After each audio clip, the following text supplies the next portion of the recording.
입시를 보다 2026 입학 전형 시행 계획안으로 오늘 볼 대학교는 이화여대입니다. 이화여대의 이제 내년 주요 사항과 변경점에 대해서 얘기를 해보면, 일단은 뭐 가장 중요한 주요 사항 학폭, 수시, 정시 모든 전형 반영하는 건 이제 다 아시니까 이제 크게 세 가지인 것 같아요. 수시에서의 종합 전형에 면접형이 이제 새롭게 만들어졌고, 교과 전형인 이 고교 추천 전형의 전형 방법이 변경됐습니다. 그리고 수능 최저의 기준이 몇몇 모집 단위들의 기준이 좀 조정이 됐어요. 요렇게 크게 세 가지 정도가 이제 가장 큰 변경점이라 보시는 게 맞아요. 수시에서의 큰 변화가 있고, 정시에는 뭐 학폭 정도 반영되는 부분 이외에는 뭐 크게 변경되는 건 없다. 일단 고교 추천 전형부터 보면은, 일단 딱 봤을 때 첫 번째 작용 요건이 눈에 들어오시죠. 여태까지 기존에 있었던 학교들의 추천형 현역생인 졸업 예정자만 가능했어요. 그런데 이화여대가 재수생까지는 우리는 지원할 수 있다, 이렇게 지금 얘기하고 있습니다. N수생이 아니라 재수생. 예. 그래서 재수생까지는 추천형으로 지원이 가능하다라고 하는 거 굉장히 좀 특이하다.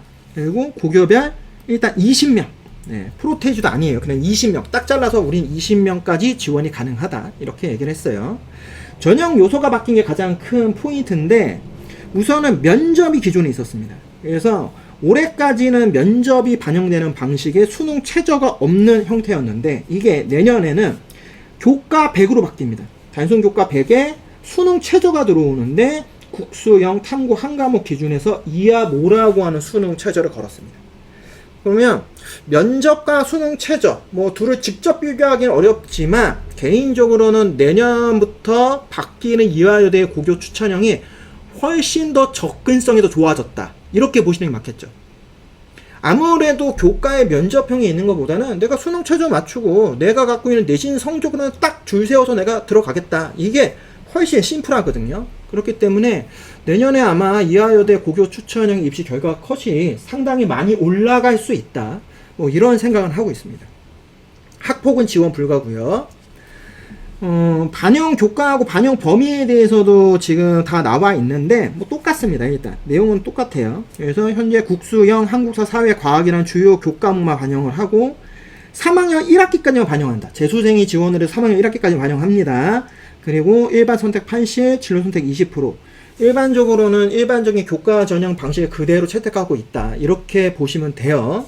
그렇기 때문에 내년에는 이거에 대한 영향이 훨씬 커지겠죠. 면접이 없어지는 거니까. 그래서 입결이 더 올라갈 것이다 라고 이제 추정할 수 있다.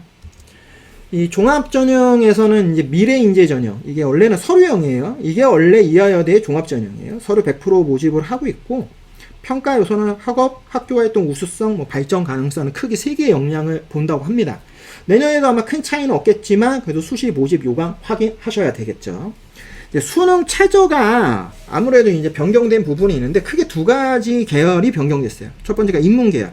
국수형타 한 과목 기준에서 원래 3학년6이었어요. 근데 이거를 이하모로 바꿉니다. 다만 국어가 무조건 포함돼야 된다. 그래도 아무튼 3학년6보단 난이도가 낮아졌다라고 보시는 게 맞는 것 같고요. 나머지는 다 동일하고, 이거 이외에 또 특이한 건 국제학부. 국수형타 한 과목 기준에서 인문하고 똑같았어요. 3학년6이었는데 요게 2하5로 바뀌긴 했어요. 국어 포함. 그런데 여기 하나도 옵션이 붙어요. 영어는 2등급 이내에 들어와야 된다.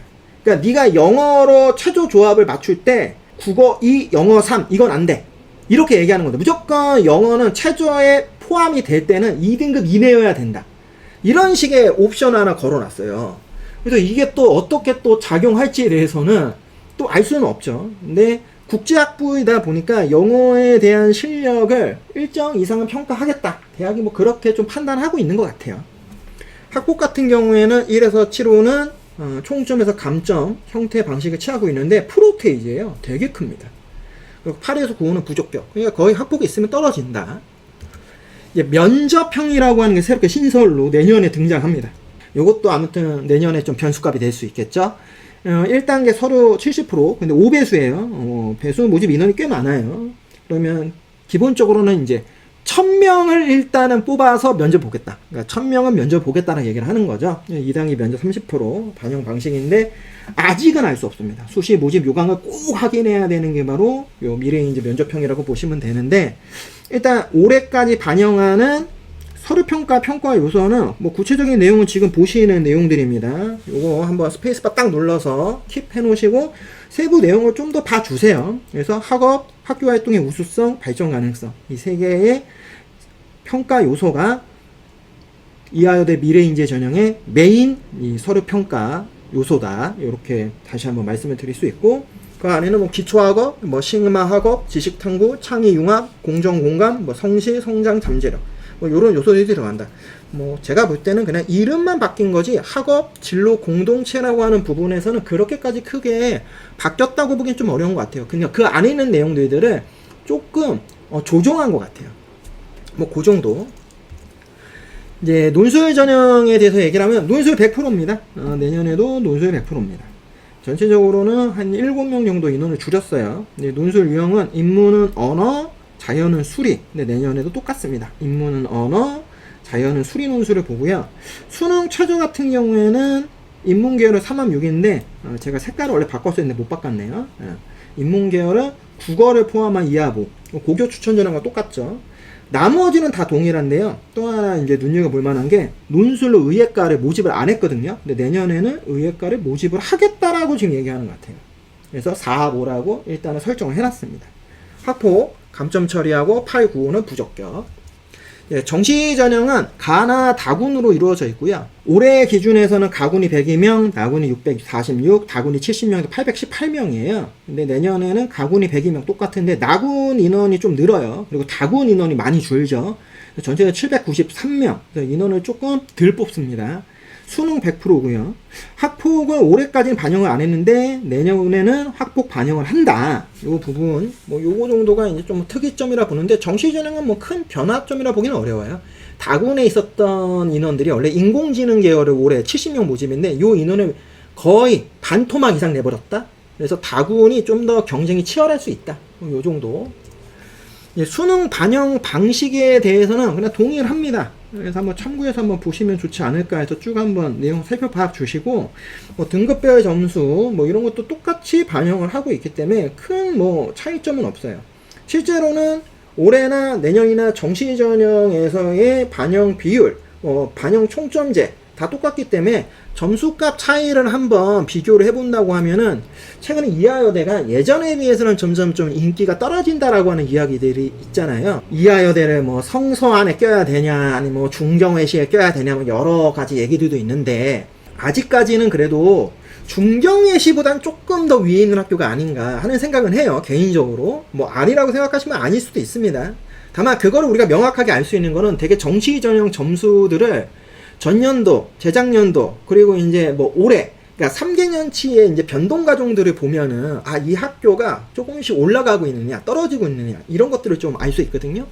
뭐 그런 부분에서는 내년 정시 전형의 만약 점수권까지를 뭐 쭉 훑어보면은 이화여대가 한동안은 조금 인기가 떨어졌다가 다시 뭐 올라가는지 아니면 더 떨어지는지 아니면 유지하는지 정도는 알 수 있겠죠.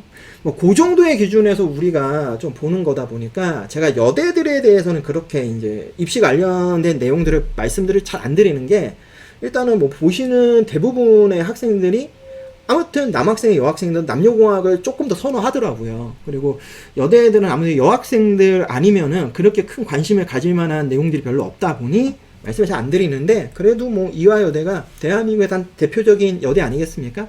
그런 점에서 오늘 한번 설명을 드렸다. 이렇게 한번 간단하게 말씀을 드리고, 자, 오늘 이화여대 편이었어요. 자, 이렇게 해서 이제 흔히 얘기하는 이제 최상위권 대학이죠.